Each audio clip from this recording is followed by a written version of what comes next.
दोस्तों, क्या हुआ जब एसपी साहब 5 साल बाद अपने गांव लौट कर आए तो उनकी पत्नी गर्भवती थी। और उसके बाद जब एसपी साहब को यह पता चला और फिर उन्होंने जो किया उसे सुनकर आप भी हैरान रह जाओगे। दोस्तों, यह कहानी कोई साधारण कहानी नहीं है। मैं आपको एक सच्ची घटना से आधारित कहानी सुनाने जा रहा हूं और इस कहानी के सच्चे सबूत मैं आप लोगों को इस कहानी के अंत में जरूर दूंगा। और हाँ, अभी तक आपने इस वीडियो को एक लाइक नहीं किया तो वीडियो को लाइक जरूर कर दे, और अगर चैनल को सब्सक्राइब नहीं किया तो चैनल को जरूर सब्सक्राइब करें, क्योंकि दोस्तों, आप लोगों के एक सब्सक्राइब करने से हमारा परिवार बढ़ता है और हम इसी तरह हर रोज इंटरेस्टिंग कहानियां लाने का प्रयास करते हैं। तो दोस्तों, यह कहानी है एसपी साहब अरविंद सिंह की। जब अरविंद सिंह 5 साल बाद अपने गांव लौटते हैं और सबसे पहले जब अपनी पत्नी से मिलते हैं तो उनकी पत्नी गर्भवती थी। और दोस्तों, जब उन्होंने यह देखा तो वह हैरान रह गए, क्योंकि 5 साल तक उनकी पत्नी बिल्कुल अकेली थी और उनके यहां न होने के बावजूद भी उनकी पत्नी आखिर गर्भवती कैसे हो गई। तो दोस्तों, लिए इस पूरी कहानी को इस वीडियो में सुलझाते हैं। क्या खेल ऐसा कैसे हुआ और उसके बाद एसपी साहब ने क्या किया। दोस्तों, यह कहानी शुरू होती है मध्य प्रदेश के नीमच जिले से, जहां पर एक अरविंद नाम का लड़का रहता था जो एक संजना नाम की लड़की से बहुत प्यार करता था। दोनों एक ही कॉलेज में और एक ही साथ पढ़ा करते थे। देखते ही देखते उनकी दोस्ती प्यार में बदल गई और अब तो एक दिन उनकी कॉलेज भी खत्म हो जाती है। और कॉलेज खत्म होने के बाद अब तो अरविंद अपने घर रहने लगता है और उधर संजना भी अपने घर रहने लगती है। इसीलिए दोनों का आना जाना और मिलना बिल्कुल बंद हो जाता है। दोस्तों, अब इसी तरह दोनों की तरफ काफी दिनों तक इसी तरह बनी रहती है। लेकिन एक दिन संजना अरविंद को कॉल करती है और अरविंद से कहती है, अरविंद, क्या तुम मुझसे प्यार करते हो। जब अरविंद ने संजना किस बात को सुनी तो संजना से अरविंद ने कहा, संजना, तुम एक ऐसी बातें कर रही हो, मुझे बताओ आखिर क्या बात है। दोस्तों, तभी संजना ने अरविंद से कहा, अरविंद, मुझे कुछ नहीं सुनना, बस मुझे हाँ या ना में जवाब चाहिए। दोस्तों, उसके बाद अरविंद ने संजना से कहा, हाँ, मैं तुमसे बहुत प्यार करता हूं, लेकिन इसमें पूछने की क्या बात है। दोस्तों, उसके बाद संजना अरविंद से कहती है, अगर तुम मुझसे प्यार करते हो तो अब मुझे तुम्हारे बिना रहा नहीं जाता और मैं चाहती हूं कि तुम अब हमसे शादी कर लो और हम दोनों एक ही साथ रहेंगे। दोस्तों, तभी अरविंद संजना से कहता है, संजना, मुझे माफ करना, मैं तुमसे झूठ नहीं बोल रहा, लेकिन मैं तुमसे शादी नहीं कर सकता, क्योंकि मुझे अभी पढ़ लिख कर एसपी बना है और अपने माँ बाप का सपना साकार करना है। उसके बाद ही मैं तुमसे शादी करूंगा। लेकिन हाँ, मैं तुमसे शादी जरूर करूंगा, कि मैं तुमसे शादी जरूर करूंगा। दोस्तों, उसके बाद संजना अरविंद से कहती है कि ठीक है, तुम्हारी मर्जी, लेकिन याद रखना, मैं शादी करूंगी तो सिर्फ तुमसे, तुम्हारे अलावा मैं किसी और से शादी कभी भी नहीं करूंगी। दोस्तों, उसके बाद कई महीनों तक अब अरविंद संजना से बिल्कुल बात नहीं करता है और मन लगाकर पढ़ाई करने लगता है। कुछ दिनों के बाद अरविंद सपा की एग्जाम पास कर लेता है। दोस्तों, अब तो अरविंद नौकरी लगने के बाद सीधा अपने घर अपने माँ बाप के पास जाता है और अपने माँ बाप के पास जाकर अपने पिताजी से कहता है कि पिताजी, मैं आज आपका सपना साकार कर दिया। अब जैसे ही अरविंद की पंडा ने अपने बेटे के मुंह से इस बात को सुनी तो अरविंद के पिता अपने बेटे के पास जाकर और लिपट कर रोने लगे। दोस्तों, तभी अरविंद ने अपने पिता से कहा, पापा, आप क्यों रो रही हैं। तभी अरविंद के पिता ने कहा कि बेटा, यह आंसू दुख के आंसू नहीं है, यह आंसू सुख के आंसू है। इन आंसुओं को बहने दो, इन्हें मत रोको, या आंसू जितने बहेंगे मेरा दुख उतना ही दूर होगा। दोस्तों, तभी अरविंद ने सोचा कि अब मुझे संजना का सपना भी पूरा करना है। दोस्तों, तभी अरविंद अपने पिता से कहता है कि पिताजी, मैं आपसे जिंदगी में कभी कुछ नहीं मांगा, लेकिन आज मैं आपसे एक चीज मांगना चाहता हूँ।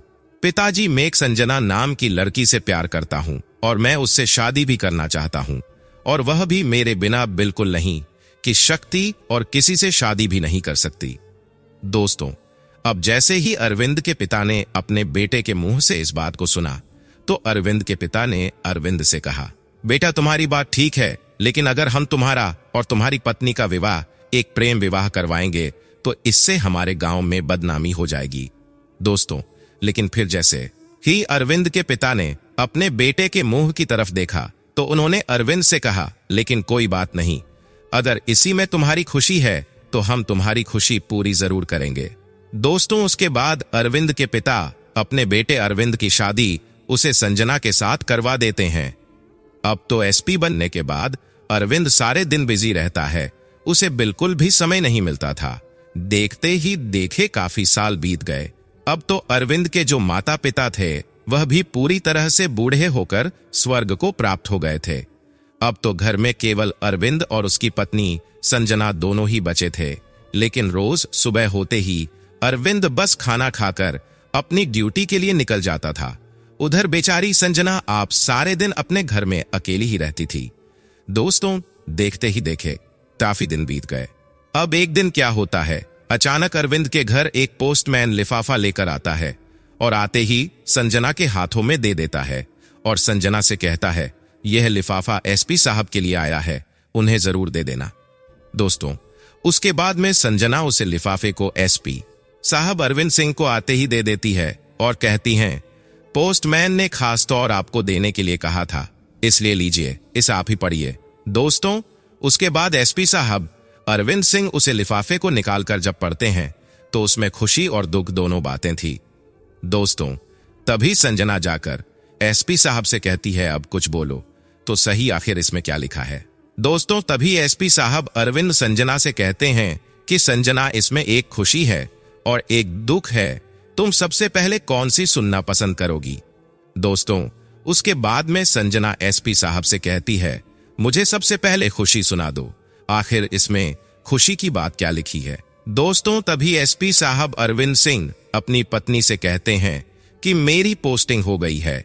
दोस्त, अब जैसे ही एसपी साहब ने संजना से यह कहा तो संजना बहुत खुश होती है, लेकिन फिर संजना एसपी साहब से कहती है कि ठीक है, यह तो हो गई खुशी की बात, अब आप मुझे दुख वाली बात भी सुना दीजिए। दोस्तों, तभी एसपी साहब संजना से कहते हैं कि अब मेरी ड्यूटी मुंबई में लग गई है और वह भी 5 साल के लिए। अब मैं चाहकर भी यहां नहीं रह पाऊंगा, अब तुम्हें मेरे बिना ही यहां पर अकेला रहना होगा। दोस्तों, जैसे ही संजना ने अरविंद के मुंह से इस बात को सुना तो संजना की आंखें नम हो गई और संजना ने अरविंद के हाथ को पकड़कर अरविंद से कहा, लेकिन मैं आपकी बिना कैसे रह पाऊंगी। दोस्तों, फिर अरविंद ने कहा, कोई बात नहीं, 5 साल की तो बात है। दोस्तों, उसके बाद दूसरे ही दिन अरविंद एक बैग में अपने कपड़े जमा लेता है और ट्रेन में खाने के लिए खाना बनवाकर पैक करवा लेता है और अपने थैले को अपने कमर से बांधकर जाने लगता है। उधर संजना भी अपने हाथ में खाने का टिफिन लेकर अरविंद को घर से बाहर छोड़ने के लिए आ जाती है। तभी जाते जाते अरविंद अपनी पत्नी संजना से कहता है, अपना ध्यान रखना, मैं जल्द ही लौट कर आऊंगा, और हां, अकेले कभी भी बाहर आना जाना मत। अगर कोई भी काम पड़े तो मुझे फोन कर देना, मैं तुम्हारे भाई को यहां भेज दिया करूंगा। दोस्तों, इतना कहकर अरविंद अपनी पत्नी को छोड़कर मुंबई ड्यूटी करने के लिए पहुंच जाता है। दोस्तों, अरविंद को पूरा 1 साल हो जाता है। अभी तक अरविंद लौटकर अपने घर कभी नहीं आया था, लेकिन समय समय पर अरविंद की और उसकी पत्नी संजना की बातें हो जाया करती थी, या फिर कभी कभी चिट्ठी के द्वारा भी उनकी वार्तालाप हो जाया करती थी। लेकिन दोस्तों, बीच में कुछ ऐसे महीने आए जिनमें संजना ने ना तो अरविंद से बात की और ना ही अरविंद से कोई चिट्ठी द्वारा बात की। अब तो वहां अरविंद को अपनी पत्नी संजना के लिए काफी चिंता हो रही थी। अरविंद सोच रहा था कि आखिर क्या बात है, ना तो संजना फोन पर बातें कर रही है और ना ही कोई चिट्ठी का जवाब दे रही है, कहीं संजना को कुछ हो तो नहीं गया। दोस्तों, पैसा सोचकर अरविंद बहुत परेशान हो गया था। अब तो अरविंद को पूरे 5 साल हो गए थे। एक दिन अरविंद ने कुछ महीनों के लिए छुट्टी लेकर अपने गांव आने के बारे में सोच ली। तभी अरविंद वहां से ट्रेन में बैठ गया और पूरे 2 दिन के सफर के बाद अरविंद वही मध्य प्रदेश के नीमच जिले में पहुंच गया। दोस्तों, सबसे पहले जब अरविंद अपने गांव में पहुंचा तो गांव में जाते ही गांव वाले अरविंद का स्वागत करते हैं। अरविंद को गांव वापस लौटने पर बधाई देते हैं। दोस्तों, सब लोग खुश दिखाई दे रहे थे, लेकिन अरविंद को तो बस अपनी पत्नी की तलाश थी। तभी अरविंद अपने घर जाता है और अपने घर जाकर देखा है कि उसकी पत्नी गर्भवती है। दोस्तों, यह देखते ही अरविंद के पैरों तले से जमीन खिसक जाती है। दोस्तों, तभी अरविंद अपनी पत्नी संजना से कहता है, संजना यह क्या है? आखिर हमारे बिना तुम गर्भवती कैसे हो गई? आखिर मुझे बताओ, मेरी जाने के बाद तुम्हारे साथ क्या हुआ था? दोस्तों, अरविंद के लाख बार पूछने के बाद भी संजना अरविंद को कुछ नहीं बताती हैं। दोस्तों, अब तो अरविंद को विश्वास हो गया था कि संजना कुछ भी नहीं बताएगी, लेकिन संजना ने यह सब जानबूझकर बिल्कुल नहीं किया होगा। मुझे संजना पर पूरा विश्वास है। दोस्तों, उसके बाद तो अरविंद अपने ही गांव में इधर उधर घूमने लगता है और वह लोगों के मुंह से सच पता करना चाहता था।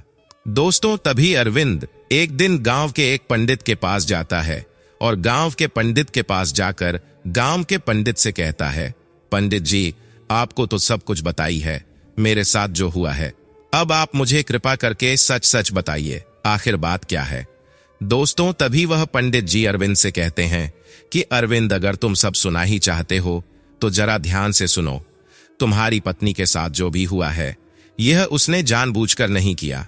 यह एक काली रात की काली सच्चाई है, इसे ध्यान से सुनो। एक रात तुम्हारी पत्नी की तबीयत बहुत ज्यादा खराब हो जाती है। गांव का कोई भी उसकी मदद करने को तैयार नहीं था। तभी गांव के रामधन सेठ का बेटा गोवर्धन अपनी गाड़ी लेकर तुम्हारे घर जाता है और कहता है कि मैं संजना का इलाज करने के लिए इसे अपनी गाड़ी में शहर लेकर जा रहा हूं। तभी तुम्हारी पत्नी को वह अपनी गाड़ी में शहर के लिए ले जाता है। रात की गहरे अंधेरे में उसकी गाड़ी जंगल के बीचों बीच जाकर रुक जाती है और वह तुम्हारी पत्नी के साथ दुष्कर्म करता है और उसे काली रात का नतीजा आज तुम्हारे साथ है और तुम्हारी पत्नी के पेट में पल रहा है। दोस्तों, जैसे ही अरविंद ने उसे पंडित के मुंह से इस बात को सुना तो अरविंद ने कहा, पंडित जी, अब मैं क्या करूं? आप मुझे राह बताइए। मैं अपनी पत्नी का साथ दूं या फिर उसका साथ छोड़ दूं? दोस्तों, उसके बाद पंडित जी अरविंद से कहते हैं, अरविंद, संजना ने यह सब कुछ जानबूझकर तो नहीं किया। इसमें उसकी कोई गलती नहीं है। तुम संजना का साथ दो और उसे गोवर्धन नाम के मुजरिम को सजा दिलवाओ। दोस्तों, उसके बाद अरविंद अपनी पत्नी संजना के पास जाता है और संजना से कहता है कि संजना, अब तुम्हें घबराने की कोई जरूरत नहीं है। मैं तुम्हारे साथ हूं और तुम्हें इंसाफ दिलाकर रहूंगा। दोस्तों, उसके बाद तो अरविंद अपनी पत्नी संजना का खूब साथ देता है और उसे गोवर्धन को सलाखों के पीछे डाल देता है। दोस्तों, थोड़े ही दिनों बाद संजना उसे गोवर्धन के बच्चे की मां बन जाती है। संजना को एक पुत्र प्राप्ति होती है। दोस्तों, अब जैसे ही अरविंद ने उसे गोवर्धन के बेटे को अपने हाथ भी लिया तो अरविंद ने उसे गोवर्धन के बेटे को अपना बेटा समझकर स्वीकार किया, क्योंकि दोस्तों, किसी ने सच ही कहा है, कृष्ण खून से नहीं बनता, रिश्ता दिल से बनता है। तो दोस्तों, आप हमें इस वीडियो को कमेंट बॉक्स में जरूर बताएं कि आखिर अरविंद ने ठीक किया या नहीं। आप लोगों की क्या राय है, हमें वीडियो की कमेंट में जरूर बताएं। और हाँ, इस वीडियो को लास्ट तक देखने के लिए आप सभी लोगों का बहुत बहुत धन्यवाद। इस वीडियो के लिए एक लाइक तो बनता है और अभी तक चैनल को सब्सक्राइब नहीं किया तो चैनल को जरूर सब्सक्राइब कर ले, क्योंकि आप लोगों की एक सब्सक्राइब करने से हमारा परिवार बढ़ता है। धन्यवाद।